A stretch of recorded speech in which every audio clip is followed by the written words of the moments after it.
книги не молчат, даже превратившись в камни. Что нам расскажут они? О том сиянии божественного света, который когда-то исходил от этих почерневших страниц, о жадных языках огня, о варваре, сдирающем с них золотые застежки, о слезах и дождях.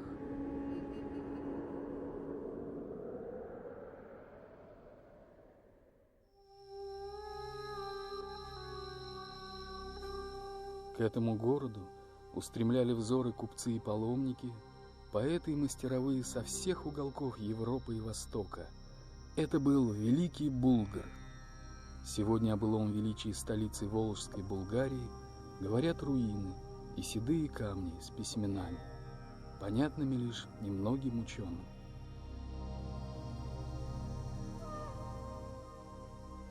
Нам известна дата появления на Булгарском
Коран – первая книга мусульман.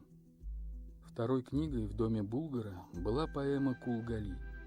До наших дней дошли неровно сшитые листы, на которые стихи переписывали чернилами из сажи, и редкие фолианты, писанные золотом, где каждая страница – произведение искусства. Возможности этого шрифта огромные, это очень художественный и прекрасный шрифт. Им можно создавать не только простые письмена, а можно художественные картины можно создавать. И у нас период Казанского ханства этими графическими картинами украшались здания мечетей, здания гостиниц и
В жизни булгар слова восхваления, перечисление громких побед и титулов соседствовали с обычными купеческими расписками и разрешительными грамотами для торговых караванов и ясаками.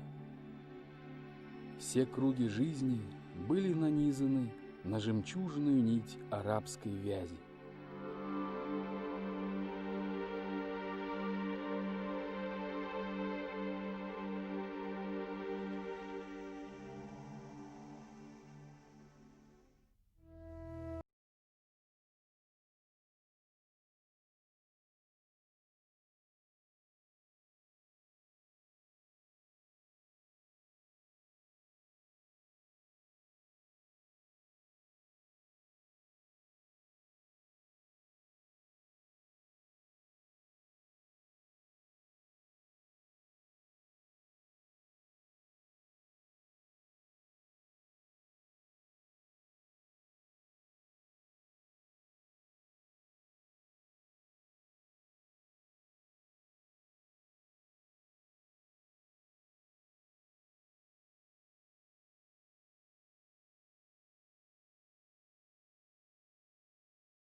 Вследствие того царского указа, расцвет издательского дела в конце XIX века в Казани, открываются татарские типографии, выходят многочисленные книги и газеты на татарском языке, развивается татарская литература.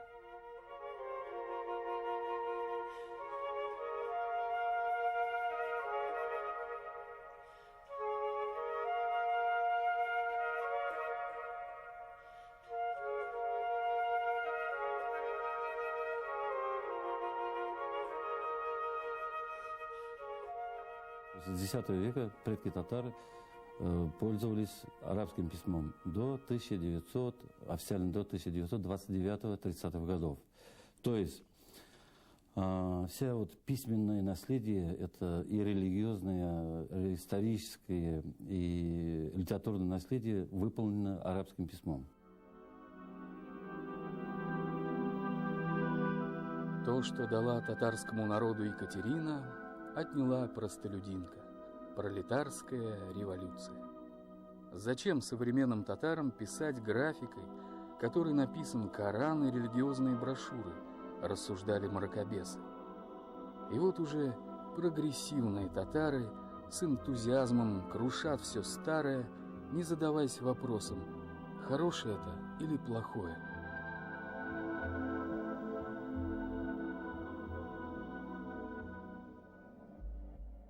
Все, что написано арабским письмом, было идеологически, объяснено так, что все это отсталость, все это Восток, это Средневековье, так объяснялось. Потом все это было связано, тесно взаимосвязано с борьбой против религии, понимаете? Чтобы народ оторвать от своих корней, от религиозных, от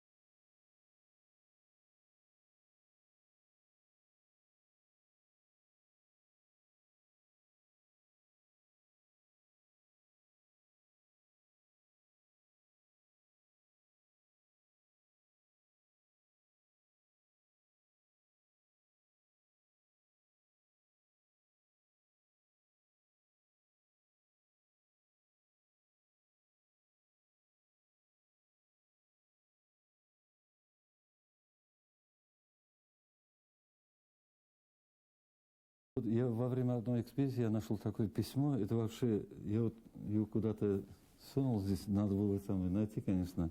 Это уникальное письмо по тексту, скажем так. Это может быть только у нас. Почему? Начинается письмо, частное письмо, на арабский график пишет товарищ. Потом переходит на латиницу, хотя направления письма разные. Потом переходит на латиницу, потом на кириллицу, потом опять на арабский. Все перемешано. Представляете? Ни у кого нет такого. Это, конечно, трагедия для народа.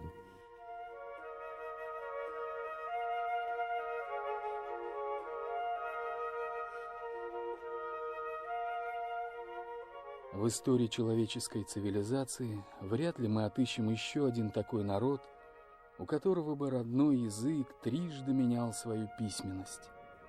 Арабский, латиница, кириллица. 3 графики, рожденные на 3 концах света, нашли свою вторую родину на берегах Волги, в сердце древнего народа, говорящем на татарском языке. 3 письменности, но язык один. На нем говорили наши предки, на нем говорим сегодня мы. Это язык нелегкой судьбы, всякий раз возрождающийся из пепла.